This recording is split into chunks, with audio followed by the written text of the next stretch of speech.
دنیا میں ہم کیوں پیدا ہوئے ہیں اور کس نے پیدا کیا ہے؟ یہ کتنا بڑا اہم سوال ہے۔ کس نے پیدا کیا ہے؟ کیوں آ گئے؟ کیوں مر جاتے ہیں؟ مر کے کہاں چلے جاتے ہیں؟ بھاگ دوڑ لگی ہوئی ہے کمائیوں کی، کماتے کماتے کماتے کماتے ایک دم سب چھوڑا اور جا کر قبر میں سو گئے۔ جیسے میتھمیٹک کا قاعدہ ہے کہ بڑے سے بڑے عدد کو زیرو سے ضرب دو تو وہ زیرو ہو جاتا ہے۔ 1 ملین انٹو زیرو زیرو، اور 1 بلین انٹو زیرو زیرو، اور 1 ٹریلین انٹو زیرو زیرو۔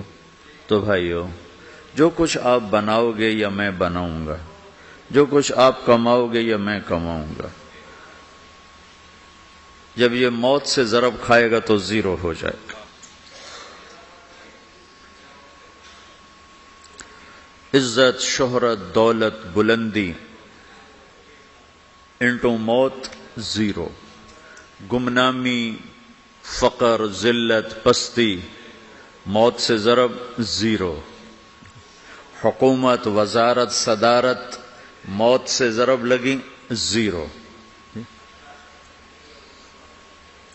جھونپڑا، بیماری، غربت ضرب موت زیرو۔ میں مکہ میں تھا جب ملک فہد مرحوم فوت ہوئے۔ ملک فہد کی بڑی خدمت ہے مسجد نبوی اور حرم کے لیے۔ تو عصر کے بعد جنازہ تھا غائبانہ، تو وہاں اعلان ہوتا ہے الصلاۃ علی المیت۔ جب وہ جنازہ ہوتا ہے تو کہتے ہیں بھائی میت کی نماز کے لیے سب تیار ہو جاؤ۔ تو میرے ذہن میں تھا کہ آج ان کا بادشاہ مرا ہے، اس کو کیا کہیں گے؟ تو عصر کے بعد میں کان کھڑے کر کے بیٹھا ہوا تھا کہ اب یہ کیا اعلان ہوگا۔ ہر نماز کے بعد تو ہم اعلان سنتے ہیں الصلاۃ علی المیت، مردہ کی نماز پڑھو بھائی۔ آج ملک فہد کا جنازہ ہونے لگا ہے تو کچھ تو لمبے چوڑے ساتھ ملائیں گے آگے پیچھے۔ تو بڑی حسرت ہوئی جب کانوں میں یہ آواز سنی الصلاۃ علی المیت، میت کی نماز۔ مرتے ہی سارے ٹائٹل اڑ جاتے، وہ ملک ہو، وزیر ہو، مولانا ہو، پروفیسر ہو، ڈاکٹر ہو، انجینئر ہو، لائر ہو، وہ بزنس مین ہو، وہ سائنسدان ہو، لیکن جب موت کے ساتھ ضرب لگتی ہے تو زیرو ہو جاتا، اسی وقت سارے ٹائٹل زیرو ہو جاتے۔ اور گھر والے کہتے ہیں ڈیڈ باڈی اٹھاؤ، ڈیڈ باڈی اٹھاؤ۔ کوئی نہیں کہتا ابا کو اٹھاؤ، کوئی نہیں کہتا اماں کو اٹھاؤ، کوئی نہیں کہتا بھائی کو اٹھاؤ۔ میت اٹھاؤ بھائی، میت اٹھاؤ بھائی، ڈیڈ باڈی اٹھاؤ بھائی۔ ساری زندگی کی محنت اگر یوں ہی ختم ہونی ہے تو اس زندگی کا فائدہ کیا ہے؟ اس کمانے کا فائدہ کیا ہے؟ اس بنانے کا فائدہ کیا ہے؟ بنا بنا تھک گئے، کما کما تھک گئے، اور پھر مر کے جا کے اتنی سی جگہ میں جا کے سو گئے۔ اتنا بڑا گھر بنایا اور آخر میں جا کے اتنی سی جگہ میں جا کے سو گئے۔ مٹی کی چادر اوڑھی اور مٹی میں مٹی ہو کر قبر کا نشان بھی ختم ہو گیا۔ سب سے بڑا دنیا کا فتح کرنے والا چنگیز خان گزرا ہے، اس کی قبر کا نشان آج تک معلوم نہیں کہاں ہے۔ تو اب یہ میں نے سوال اٹھایا ہے کہ ہمیں کس نے بنایا، ہمیں کیوں بنایا، ہم سے کیا چاہتا ہے، موت کیا چیز ہے، موت کے بعد کچھ ہے یا زیرو ہے؟ ان سوالوں کا جواب دنیا میں کسی کے پاس کوئی نہیں۔ اتنا انسان ترقی کر گیا، خلاؤں کو ڈھونڈ لیا، سمندر کے نیچے دیکھ لیا، پہاڑوں کے اندر اتر کے دیکھ لیا، 6 کلومیٹر نیچے جا کر تیل نکال لیا، خزانے نکال لیا۔ اور کتنا آسان سا سوال ہے، مجھے کس نے پیدا کیا ہے؟ پتہ کوئی نہیں۔ کیوں پیدا کیا ہے پتہ کوئی نہیں، مر کیوں جاتے ہیں پتہ کوئی نہیں۔ موت کسے کہتے ہیں؟ میڈیکل سائنس میں موت کسے کہتے ہیں اس کے 200 جواب ہیں کہ موت شاید یہ ہے، شاید یہ ہے، شاید یہ ہے، شاید یہ ہے، اور اس میں سے ایک بات بھی ٹھیک نہیں، کیونکہ انسان کا علم یہاں آ کے ختم ہو جاتا۔ 4 مہینے کے بعد زندگی کیسے شروع ہو جاتی ہے؟ بچہ کیوں حرکت میں آ جاتا ہے؟ اور کیوں اس کے اندر زندگی دوڑنے لگتی ہے؟ وہ 4 مہینے کے بعد کیا ہوتا ہے؟ کیا چیز اندر جاتی ہے جیسے یہ سب کچھ ہو جاتا ہے؟ پھر ایک دم انسان چلتا پھرتا ختم ہو جاتا ہے، اندر میں سے کیا نکلا ہے؟ پھر جب اس کو ہم قبر کے سپرد کر رہے ہیں، ہندو جلا دیتے ہیں، ہم زمین میں دفن کر دیتے ہیں، یہودی عیسائی زمین میں دفن کرتے ہیں، ہندو جلا کے راکھ بنا دیتے ہیں، سکھ جلا دیتے ہیں، تو یہ سب کہاں چلے جاتے ہیں؟ راکھ بن کے اڑ گئے، کہاں گئے؟ مٹی میں جا کے بھی مٹی ہو گئے، کچھ عرصے کے بعد قبر کھودو تو تھوڑی سی مٹی پڑی ہوگی اور کچھ بھی نہیں۔ تو اتنے بڑے اہم سوالات ہیں، ان کا جواب ڈھونڈے بغیر اگر مر گئے تو بڑے گھاٹے میں جائیں گے۔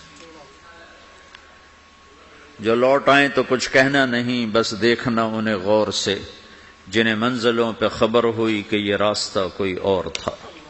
ساری زندگی چل چل چل چل چل، جب پہنچے جسے منزل سمجھا تھا وہاں پہنچے تو پتہ چلا میں تو غلط آ گیا، واپس جانے کا وقت ہی کوئی نہیں، شام ہو چکی۔ تو بھائیو، ان سوالوں کا جواب بنانے والے نے خود دیا ہے۔ اتنی بڑی کائنات ہے، کس نے بنائی؟ اتنے بڑے دو بڑے سمندروں کے کناروں پر آپ بیٹھے ہوئے ہیں، ایک طرف آپ کے پیسیفک ہے، ایک طرف آپ کے اٹلانٹک ہے، یہ کس نے بنایا ہے؟ اور کون اتنے بڑے پانی کو اچھلنے سے روکے ہوئے ہے؟ کہ اتنا سا تو پاناما ہے، 80 مائل کی چوڑائی ہے، سمندر کی ایک موج ادھر سے آ جائے تو یہ ختم ہے، ادھر سے آ جائے تو یہ ختم ہے، تو کون ہے جو موجوں کو کنارے پہ آ کے روک دیتا ہے، آگے نہیں بڑھنے دیتا؟ کس نے یہ سارا نظام بنایا ہے؟ تو یہاں کر انسانی علم ختم ہے، اسے سمجھ میں نہیں آتا کہ یہ کون ہے بنانے والا۔ تو اس کا جواب اللہ دیتا ہے، ان ربکم اللہ، تمہارا رب اللہ ہے، الذی خلق السماوات والارض فی 6 ایام، جس نے تمہیں بنایا اسی نے زمین آسمان کو بنایا، یغشی اللیل النہار یطلبہ حثیثا، جس نے تمہیں بنایا اسی نے دن رات کو بنایا، آگے پیچھے چلایا، الشمس والقمر والنجوم مسخرات بامرہ، جس نے تمہیں بنایا اسی نے سورج چاند ستاروں کو بنا کر اپنے تابع کر لیا، الا لہ الخلق والامر، غور سے سنو، بنانے والا بھی اللہ ہے اور حکومت کرنے والا بھی اللہ ہے، فتبارک اللہ رب العالمین، وہ رب ہے ساری کائنات کا بنانے والا جس نے یہ سب کچھ بنایا ہے۔ پھر میری باری آئی، مجھے کس نے بنایا ہے؟ آپ کو کس نے بنایا ہے؟ مجھے ملتان پاکستان میں پیدا کیا، آپ کو پاناما میں پیدا کیا، یا گجرات ہندوستان میں کراچی میں پیدا کیا، کون ہے؟ تو میرا اس کا جواب بھی میرے اللہ نے دیا، وَلَقَدْ خَلَقْنَا الْإِنسَانَ مِنْ سُلَالَةٍ مِّن طِينٍ ثُمَّ جَعَلْنَاهُ نُطْفَةً فِي قَرَارٍ مَّكِينٍ ثُمَّ خَلَقْنَا النُّطْفَةَ عَلَقَةً فَخَلَقْنَا الْعَلَقَةَ مُضْغَةً فَخَلَقْنَا الْمُضْغَةَ عِظَامًا فَكَسَوْنَا الْعِظَامَ لَحْمًا ثُمَّ أَنشَأْنَاهُ خَلْقًا آخَرَ فَتَبَارَكَ اللَّهُ أَحْسَنُ الْخَالِقِينَ۔ اس کا جواب بھی اللہ نے دیا کہ میں نے تمہیں مٹی سے نکالا غذا کی شکل میں، پھر غذا سے نکالا ایک قطرے کی شکل میں، ایک قطرے کی شکل میں، پھر اس کو میں نے ماں کے پیٹ میں ٹھکانہ دیا ایک نطفے کی شکل میں، ایک جونک کی شکل میں، ایک لوتھڑی کی شکل میں، اس میں ہڈیوں کو پرویا، ہڈیاں ڈالی، اس پر روپ بنایا۔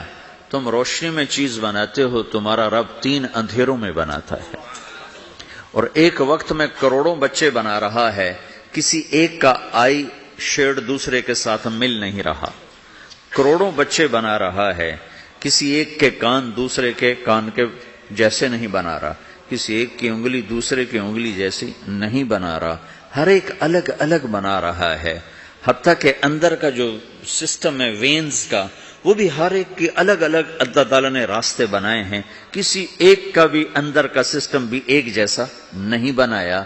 ایک وقت میں اتنے کروڑوں بچے بناتا ہے اور کہیں خطا نہیں کھاتا تو کہتا فتبارک اللہ احسن الخالقین، دیکھا تمہارا رب کیسا خوبصورت ہے بنانے والا۔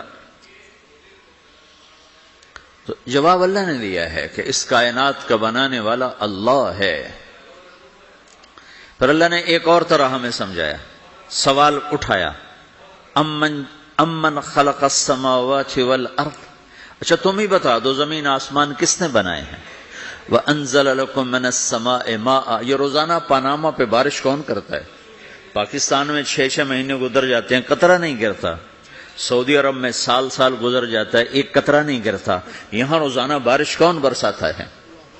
فَأَنبَتْنَا بِهِ حَدَائِقَ ذَاتَ بَهْجَةٍ، اور پورے پاناما کو سرسبز خوبصورت کس نے بنایا ہے؟ مَا كَانَ لَكُمْ أَن تُنبِتُوا شَجَرَهَا، تم ایک درخت اپنی طاقت سے پیدا کر کے دکھاؤ، ایک بیج بنا کے دکھاؤ، ایک دانہ بنا کے دکھاؤ، ایک پتا بنا کے دکھاؤ۔